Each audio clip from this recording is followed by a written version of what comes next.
Se risquer à des prédictions est un exercice difficile, surtout lorsqu'il s'agit de la Chine, un pays immense et compliqué. Néanmoins, juste au seuil de l'année du bœuf, qui commence dans quelques jours, on peut peut-être tenter trois prédictions pour la Chine.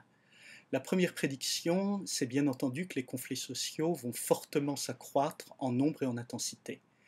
La première raison est claire et citée par de nombreux observateurs, c'est à cause de l'accroissement très rapide du chômage.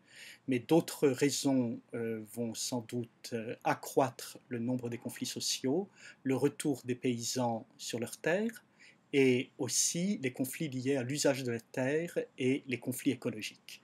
Donc des conflits extrêmement graves, disons, pour l'équilibre social général du pays.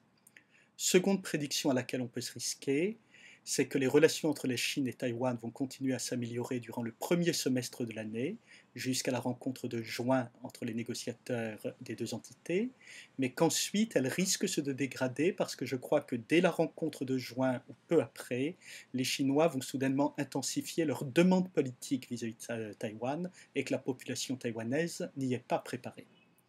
Troisième prédiction, optimiste celle-là, je crois que la Chine va être contrainte et du reste va accepter assez facilement d'entrer dans une refonte du système international et notamment du système financier à la demande conjointe de l'Europe et des États-Unis.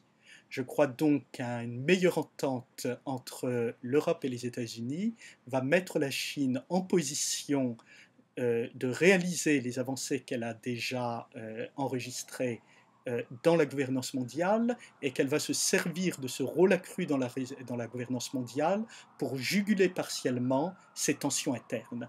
Donc, et ce ne sera pas la première fois, on peut s'attendre à ce que la Chine résolve en partie ces tensions internes par un recours accru à l'espace international.